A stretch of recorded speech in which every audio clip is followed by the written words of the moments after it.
রাত 11টার সময় সঙ্গে আছি আমি গোলাম রাব্বি। এবার অন্যান্য শীর্ষ সংবাদ। বন্যায় আক্রান্ত 15 জেলার 20 লাখ মানুষ। নদ নদীর পানি বেড়ে উত্তরে তলিয়ে রাস্তাঘাট, ঘরবাড়ি, ব্যস্ত সড়কে নৌকা। সিলেটে পানির নিচে এইচএসসির কেন্দ্র। আজকের শিশুই আগামীর স্মার্ট বাংলাদেশের কারিগর। গোপালগঞ্জে প্রধানমন্ত্রী। গিমাডাঙ্গা টুঙ্গিপাড়া মডেল স্কুলে বঙ্গবন্ধু কর্নার উদ্বোধন। পৌর মার্কেট পরিদর্শন। ভূরাজনৈতিক টানাপোড়েন কাটিয়ে আলোর পথে তিস্তা প্রকল্প। চীন ভারতের সমন্বয় পরিষ্কার করার তাগিদ। মহাপরিকল্পনা বাস্তবায়ন সহ 6 দফা দাবিতে নদী পাড়ে সমাবেশ। না এখানে কোনো রকমের কোনো ট্রিটমেন্ট নাই। মন্ত্রীকে সব ওরা বুঝাই দিয়েছে, আমরা সেবা দিয়ে এই করি সেই করি, আসলে বাস্তবে কিছু নাই। মন্ত্রীর পরিদর্শনের খবরে চট্টগ্রামে পাল্টে গেল হাসপাতালের চিত্র। উধাও সব অনিয়ম, সেবা নিতে ভোগান্তির অভিযোগ। চলতি মাসে বার্ন ইউনিটের ভিত্তিপ্রস্তর। এবং গাড়ি বহর নিয়ে প্রায়ই রূপগঞ্জের বিলাসবহুল ডুপ্লেক্স বাড়িতে যেতেন সাবেক আইজিবি বেনজির। অবশেষে দুদকের সহযোগিতায় সিলগালা করল জেলা প্রশাসন। টাঙানো হলো বিজ্ঞপ্তি।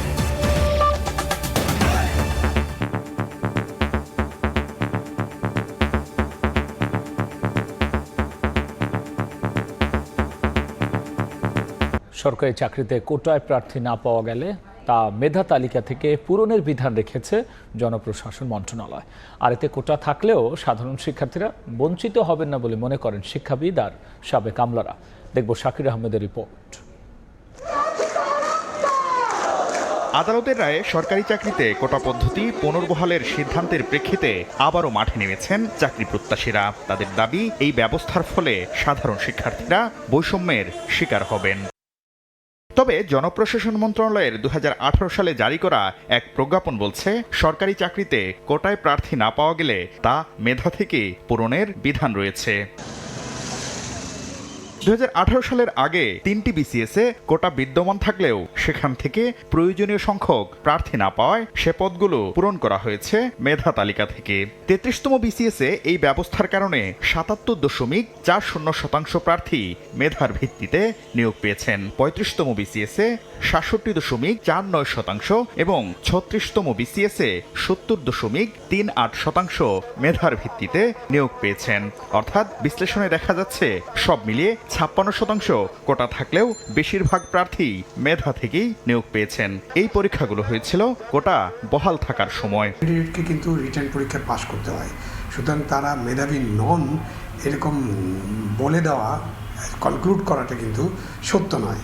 এখন মেধার মাপকাঠিতে তারা হয়তো 0.001% কম নাম্বার পেয়েছেন, এই জন্য তারা পিছনে আছেন, এটা নিয়ে আমরা আর্গুমেন্ট করতে পারি। শিক্ষাবিদরা বলছেন, অনগ্রসর জনগোষ্ঠীকে সমাজের মূল প্রবাহে অন্তর্ভুক্ত করতে কোটা জরুরি। গত 5 বছরে নারীরা সরকারি চাকরির ক্ষেত্রে অনেক পিছিয়ে গেছে, এটা কোটা পদ্ধতি তুলে দেওয়ার কারণে। আদিবাসীরা কিন্তু কিংবা প্রতিবন্ধীরা চাকরির ক্ষেত্রে কোথাও নাই গত 5 বছরে, কারণ তাদের সুবিধাটা প্রত্যাহার করা হয়েছিল। কাজে এটাকে অবশ্যই পুনঃপ্রবর্তন করা দরকার। এছাড়া কোটা সংস্কার সংক্রান্ত বিষয়ে অংশীজন ও বিশেষজ্ঞদের নিয়ে কমিটি গঠন করে বিদ্যমান জটিলতা সমাধানের পরামর্শ দিয়েছেন সংশ্লিষ্টরা। জেলার জন্য কোটা দরকার কিনা। শাকির আহমেদ, সময় সংবাদ, ঢাকা। ইস্যু না পেয়ে এখন শিক্ষার্থীদের কোটা বিরোধী ও শিক্ষকদের আন্দোলনের উপর ভর করেছে বিএনপি, এমন মন্তব্য করেছেন আওয়ামী লীগের সাধারণ সম্পাদক ওবায়দুল কাদের। আর পাল্টা জবাবে বিএনপির মহাসচিব মির্জা ফখরুল ইসলাম আলমগীর বলেছেন, আইনের দোহাই দিয়ে ছাত্রদের যৌক্তিক আন্দোলন ব্যর্থ করার অপকৌশল নিয়েছে সরকার। রাজধানীতে আলাদা অনুষ্ঠানে কথা বলেছেন দুই শীর্ষ নেতা। এখন বিএনপি কাজই হচ্ছে অন্যদের ইস্যুর উপর ভর করা। এখন শিক্ষকদের আন্দোলনের উপর ভর করবে, আবার সিদ্ধান্ত নিয়েছে কোটার উপরে, কোটা আন্দোলনের উপর ভর করবে। প্রশ্নই উঠতে পারে না যে আমরা বিএনপি তাদের উপর ভর করে সব কিছুকে ভর চাই, আমরা আন্দোলন করেছি ভাই। আবার এদের উপর ভর করার আমাদের কারণটা কী থাকবে? তারা তাদের আন্দোলন করছে, আমাদের নৈতিক সমর্থন আছে তাদের প্রতি, যেটা আমরা বারবার করে বলছি যে আমাদের নৈতিক সমর্থন অবশ্যই থাকবে। একটা ন্যায় সঙ্গত আন্দোলনকে আমরা সমর্থন করবো না। রাত 11টার সময় আরও থাকছে। অনুমতি না পেয়ে চুরি করে রাস্তা খুঁড়ছে ওয়াসা ও তিতাস। বিস্ফোরক মন্তব্য দক্ষিণের মেয়রের। বললেন, ভূমিদস্যুদের আগ্রাসন বন্ধ না হলে জলাবদ্ধতা নিরসন সম্ভব নয়। প্রধানমন্ত্রী শেখ হাসিনা বলেছেন, আগামীর স্মার্ট বাংলাদেশ চালাবে আজকের শিশুরাই। তাদের সেভাবেই গড়ে তুলতে হবে। সকালে গিমাডাঙ্গা টুঙ্গিপাড়া মডেল সরকারি প্রাথমিক বিদ্যালয়ে বঙ্গবন্ধু কর্নার উদ্বোধন করে কথা বলেছেন তিনি। সরকার প্রধান বলেছেন, ৭৫-এর পর ইতিহাস মুছে ফেলার অপচেষ্টা করা হয়েছে। সালাউদ্দিন লিয়ার ক্যামেরায় সানবির উপলের রিপোর্ট। গোপালগঞ্জ সফরের দ্বিতীয় দিন সকালে গিমাডাঙ্গা টুঙ্গিপাড়া মডেল প্রাথমিক বিদ্যালয়ে যান বঙ্গবন্ধু কন্যা প্রধানমন্ত্রী শেখ হাসিনা, যে বিদ্যালয়ে ১৯২৭ সালে প্রাথমিক শিক্ষা জীবনের হাতেখড়ি হয় জাতির পিতা বঙ্গবন্ধু শেখ মুজিবুর রহমানের। শনিবার সকাল ১১টায় স্কুলে পৌঁছানোর পর তাকে স্বাগত জানায় খুদে ২ শিক্ষার্থী। তাদের নিয়ে বঙ্গবন্ধু কন্যা সরাসরি চলে যান উদ্বোধনী মঞ্চে, যেখানে তিনি শিশুদের সঙ্গে নিয়ে বঙ্গবন্ধু কর্নার উদ্বোধন করেন। এরপরই সেখানে ঘুরে দেখেন সরকার প্রধান। এ সময় তিনি শিশুদের উদ্দেশ্যে কথা বলেন, জানান আজকের শিশুরাই আগামী দিনের স্মার্ট বাংলাদেশের কারিগর। একদিন চাঁদেও যেতে হবে, সেইভাবে নিজেদের প্রস্তুতি নেয়ার পরামর্শ দেন প্রধানমন্ত্রী। ছোট্ট সোনামণি, তোমাদের জন্য তো আশীর্বাদ রইল। তোমার লেখাপড়া শিখে বড় হও, কারণ স্মার্ট বাংলাদেশ গড়ে তুলবো। সেই বাংলাদেশে তো তোমরাই হবে আসল স্মার্ট, যা দেশ চালাবে, তাই না? তোমাদের মাঝ থেকে হয়ে আসবে। আমার তো প্রধানমন্ত্রী, মন্ত্রী বড় বড় জায়গা যাবে, গবেষণা করবে, বিজ্ঞানী হবে। আমরা একসময় চাঁদেও যাব, কোনো চিন্তা নাই। কাজে সবাইকে সেই এখন থেকে সেভাবে প্রস্তুতি নিতে হবে, পড়াশোনা করতে হবে। স্বাধীনতা লাভের পাশাপাশি ৭৫-এর পর ইতিহাস মুছে ফেলার যে চেষ্টা হয়েছে তা মানুষের জানা উচিত বলেও জানান সরকার প্রধান। মানুষের এটা জানা উচিত যে কীভাবে আমরা স্বাধীন হলাম, আর স্বাধীনতার পরেও আমাদের যে কাজগুলি সেগুলো আমাদের জানতে হবে। কারণ জাতির পিতা বঙ্গবন্ধু শেখ মুজিব ছোটোবেলার থেকেই কিন্তু সাধারণ মানুষের জন্য কাজ করতেন, এবং ওরা একটা মানুষের প্রতি একটা আলাদা দরদ ছিল। এরপর এসব বঙ্গবন্ধুকে জানে শীর্ষক ফটো অ্যালবামের মোড়ক উন্মোচন করেন প্রধানমন্ত্রী। সময় কাটান শিশুদের সঙ্গে, হাতে তুলে দেন শিক্ষা উপকরণ। গিমাডাঙ্গা স্কুল থেকে প্রধানমন্ত্রী যান টুঙ্গিপাড়া মাল্টিপারপাস পৌর সুপার মার্কেটে। সেখানে তাকে ফুল দিয়ে স্বাগত জানানো হয়। ২০২৩ সালে ৩৬ কোটি টাকা ব্যয়ে নির্মিত এই মার্কেট নানা কাজে ব্যবহৃত হবে। গ্রাম হবে শহর, সেই ধারণা থেকে নির্মিত বাণিজ্যিক এই ভবন পরিদর্শন করে ২ দিনের টুঙ্গিপাড়া সফর শেষ করেন সরকার প্রধান। সানবির রূপল, সময় সংবাদ, টুঙ্গিপাড়া, গোপালগঞ্জ। বেড়ে চলেছে যমুনা ও ব্রহ্মপুত্রের পানি। আর এতে উত্তরাঞ্চলে বন্যা পরিস্থিতির আরও অবনতি হয়েছে। নিম্নাঞ্চল ও চরাঞ্চলের নতুন নতুন এলাকা হচ্ছে প্লাবিত। বানভাসীদের ভোগান্তি এতে চরমে পৌঁছেছে। পানিতে টইটুম্বর চারপাশ। নদ নদীর পানি বেড়ে তলিয়ে গেছে ঘরবাড়ি, রাস্তাঘাট। হাঁটু পানি মারিয়ে গন্তব্যে যেতে দুর্ভোগের শেষ নেই দুর্গতদের। অনেকের কাছে নৌকায় এখন ভরসা। দিনাজপুরের ৫টি উপজেলার ২৫ ইউনিয়নের অর্ধলক্ষাধিক মানুষ পানিবন্দী। অন্যদিকে গাইবান্ধা সদর, ফুলছড়ি, সাঘাটা ও সুন্দরগঞ্জ উপজেলার ২৮ ইউনিয়নের ৫০,০০০ পরিবার গেল ৪ দিন ধরে পানির মধ্যেই মানবেতর জীবনযাপন করছেন। ঘরের পানি, উঠানে পানি, বাচ্চা কাচ্চা নিয়ে সবাই সমস্যা আছে। ল্যাট্রিন তলা গেছে, থাকা খাওয়া খুবই অসুবিধা, পাক করে খাম হয়ে জায়গাও নাই। কুড়িগ্রাম, বগুড়ারও একই চিত্র। কুড়িগ্রামে ৫টি এবং বগুড়ার ৩টি উপজেলায় ১.৫ লক্ষাধিক বানভাসী রয়েছেন। ভিটেমাটি ছেড়ে বাধ্য হয়ে কেউ কেউ ছুটছেন আশ্রয় কেন্দ্রে, কেউ আবার উঁচু বাঁধে গবাদি পশু রেখে নিজেরা ঘরের ভেতর মাচা করে কষ্টে দিন কাটাচ্ছেন। বন্যায় পানি উঠছে ঘরে, গরুর ঘরে পানি উঠছে, এখন গরু ছোঁয়ার জায়গা নাই, এই জন্য শুকনো জায়গা রাখছি। আগে বাইরে হাইডিয়ে আসছি, আর এখন নৌকা দিয়ে আসা লাগে আসতে। এদিকে স্কুল কলেজেও পানি ঢুকে পড়ায় বগুড়া, সিরাজগঞ্জ, জামালপুর ও কুড়িগ্রামের কয়েকশো শিক্ষা প্রতিষ্ঠানে বন্ধ রয়েছে পাঠদান। এছাড়া সিলেট ও সুনামগঞ্জের বন্যা পরিস্থিতির উন্নতি হলেও নেই স্বস্তি। ফাহরিয়া ফারজানা, সময় সংবাদ। চট্টগ্রামের হাটহাজারী উপজেলা স্বাস্থ্য কমপ্লেক্সে স্বাস্থ্যমন্ত্রী পরিদর্শনের খবর শুনেই পাল্টে গেছে চিত্র। মেলেনি কোনো অনিয়ম। ডাক্তার, নার্স, কর্মকর্তা, কর্মচারীদের উপস্থিতিও ছিল শতভাগ। তবে রোগীদের অভিযোগ, মন্ত্রী যখন চলে গেলেন আবারও তারা একইভাবে ভোগান্তিতে পড়েন। চট্টগ্রামের হাটহাজারীর জোবরা গ্রামের কমিউনিটি ক্লিনিকে শনিবার দুপুরে পরিদর্শনে যান স্বাস্থ্যমন্ত্রী ডাক্তার সামন্তলাল সেন। এ সময় নিজের ডায়াবেটিস পরীক্ষা করে রোগীদের ঠিকমতো সেবা দেওয়া হয় কিনা সেই বিষয়টিও পরীক্ষা করে দেখেন মন্ত্রী।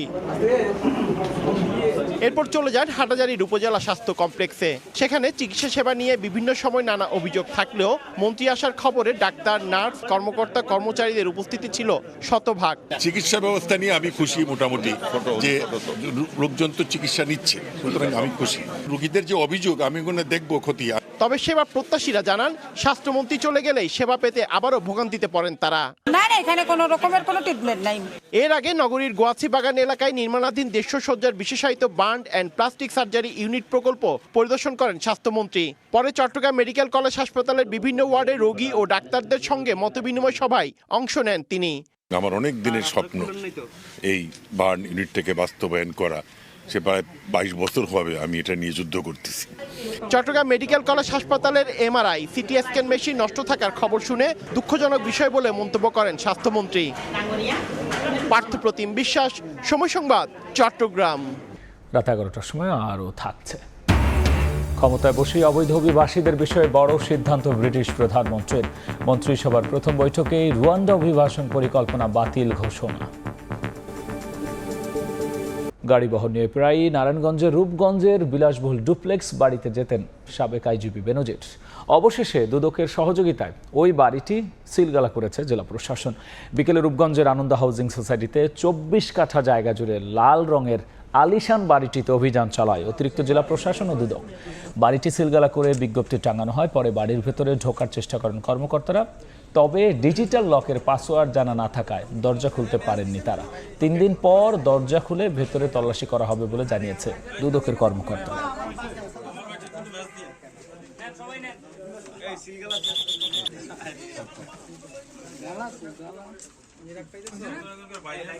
এবার বাণিজ্যের খবর।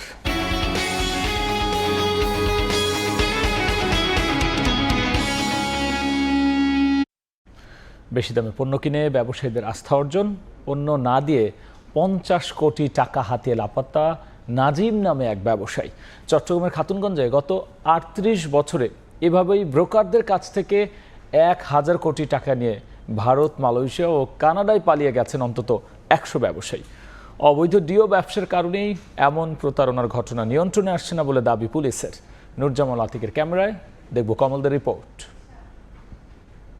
গত 1 মাস ধরে নাজিম নামে এক ব্যবসায়ীর খোঁজ পাচ্ছে না খাতুনগঞ্জের সাধারণ ব্যবসায়ীরা। এই ব্যবসায়ী অন্তত 22 জন পাইকারের কাছে 61 মেট্রিক টন এলাচ সরবরাহের নামে হাতিয়ে নিয়েছে নগদ 25 কোটি টাকা। এছাড়া তার কাছে অন্যান্য ব্যবসায়ীর আরও অন্তত 25 কোটি টাকা পাওনা রয়েছে। যারা নতুন নতুন ব্যবসায়ী আসছে, ওরা না বুঝে ব্যবসা করে এই সমস্যা পড়ে গেছে। 1986 সালে 6 কোটি টাকা হাতিয়ে নিয়ে ভারতে পালিয়ে যান বিভূতিভূষণ নামে এক ব্যবসায়ী। সে থেকে শুরু হয় টাকা নিয়ে ব্যবসায়ীদের পালিয়ে যাওয়ার অপতৎপরতা। এরপর চৌধুরী ব্রাদার্স এবং চৌধুরী এন্টারপ্রাইজের মালিক সবচেয়ে বেশি 148 কোটি টাকা নিয়ে লাপাত্তা হন। অনেকে আমরা চেহারা দেখি না, তাদের গুডউইলের কারণে তাদেরকে পণ্য আমরা বিক্রি করে থাকি। অনুসন্ধানে বের হয়ে আসছে ভাসমান এসব ব্যবসায়ী প্রথম পর্যায়ে বাজারের চেয়ে বেশি দামে পণ্য কিনতে ব্যাপক টাকা বিনিয়োগ করে। সাধারণ ব্যবসায়ীদের মধ্যে আস্থা অর্জনের পর শুরু হয় পণ্য সরবরাহ না করে টাকা জমিয়ে রাখার কৌশল। আমার একটা পার্টি তো আমার 4.5 কোটি টাকা দিয়ে মানুষের দিয়ে বসে আছে। যারা লোভী মানুষ তারা 10 টাকার দিকে তাকাইয়ে ওই পার্টিকে মাল দিচ্ছে। এখন দেখা গেছে যখন পণ্যের দামটা কমে যায় তখন ফাড়ি ওটা সাফার করতে পারে না, একসময় সে পালিয়ে যায়। পুলিশের দাবি খাতুনগঞ্জের তেল চিনি মশলার বাজার পুরোপুরি ডিও নির্ভর। আমরা তাদেরকে মামলা করার পরামর্শ দিয়েছি এবং মামলা রুজু করলে আমরা তাদেরকে গ্রেপ্তার করার জন্য সর্বাত্মক সচেষ্ট থাকব। দেশের সবচেয়ে বড় ভোগ্য পণ্যের পাইকারি বাজার চট্টগ্রামের চাকতাই, খাতুনগঞ্জ এবং আসাদগঞ্জে 5000-এর বেশি আড়ত রয়েছে। আর প্রতিদিন 1000 কোটি টাকার বেশি লেনদেন হয়। শুধুমাত্র বিশ্বাসের উপর ভর করে শত শত কোটি টাকার লেনদেন হচ্ছে এই খাতুনগঞ্জে, কিন্তু সে বিশ্বাসও ফাটল ধরেছে। 1000 কোটি টাকার বেশি নিয়ে পালিয়ে গেছে 100-এর বেশি ব্যবসায়ী। আর মূলধন হারিয়ে অনেকটা দিশেহারা সাধারণ ব্যবসায়ীরা। চট্টগ্রামের খাতুনগঞ্জ থেকে কমল দে, সময় সংবাদ। তিস্তা মহাপরিকল্পনা বাস্তবায়ন সহ 6 দফা দাবিতে রংপুরের কাউনিয়ায় সমাবেশ করেছে তিস্তা বাঁচাও নদী বাঁচাও সংগ্রাম পরিষদ। নদীর দুই পারের মানুষের দাবি চীন আর ভারত নয়, নিজের টাকায় হোক তিস্তা খনন। নদীর উল্টো স্রোতে নৌকা নিয়ে তিস্তা মহাপরিকল্পনা বাস্তবায়নের জন্য সমাবেশে যোগ দিতে আসেন শত শত মানুষ। নৌকার উপর তৈরি করা হয়েছে মঞ্চ। এরপর সমাবেশের শুরুতেই তিস্তাপাড়ের মানুষের লাঠি খেলা। তিস্তা বাঁচাও নদী বাঁচাও সংগ্রাম পরিষদের উদ্যোগে এই সমাবেশকে ঘিরে নদী এবং সড়ক পথে ব্যানার ফেস্টুন নিয়ে অংশ নেন নদী আন্দোলনের নেতাকর্মীরা। তিস্তা মহাপরিকল্পনা বাস্তবায়ন না হলে তাদের জীবন জীবিকা অনিশ্চয়তার মধ্যে পড়েছে বলছেন নদী পাড়ের বাসিন্দারা। খরার মৌসুমে তারা পানি পায় না সেচের জন্য, এবং বর্ষার মৌসুমে তিস্তার বুকটা যেহেতু ভরে গেছে, পানিগুলো দুই কিনার দিয়ে যায় এবং ভাঙনটা তীব্র হয়। এদিকে চীন ভারত নয়, নিজের টাকায় তিস্তা খননের দাবি নদী আন্দোলনের নেতাদের। মাননীয় প্রধানমন্ত্রী, আপনি চীনে যাচ্ছেন, চীন থেকে এসে যদি আপনারা সমঝোতা আনতে না পারেন তাহলে আমরা বলবো নিজস্ব অর্থায়নে এক্ষুনি আমাদের কাজ শুরু করতে হবে। তিস্তাপাড়ের প্রায় 20,000 মানুষ এই সমাবেশে অংশ নেন। রেদওয়ান হিমেল, সময় সংবাদ, রংপুর। ক্ষমতায় বসেই অবৈধ অভিবাসীদের নিয়ে বড় সিদ্ধান্ত নিয়েছেন যুক্তরাজ্যের প্রধানমন্ত্রী কিয়ার স্টারমার। রুয়ান্ডা অভিবাসন পরিকল্পনা বাতিল ঘোষণা করলেন তিনি। প্রথম কার্যদিবসে 10 নম্বর ডাউনিং স্ট্রিটে নতুন মন্ত্রিসভার সঙ্গে বৈঠক করেছেন ব্রিটিশ প্রধানমন্ত্রী। এ সময় অর্থনৈতিক স্থিতিশীলতা ফিরিয়ে আনা, একই সাথে স্বাস্থ্যসেবা খাতকে গতিশীল করা এবং গুরুত্বপূর্ণ অন্যান্য ইস্যু নিয়েও তিনি আলোচনা করেন।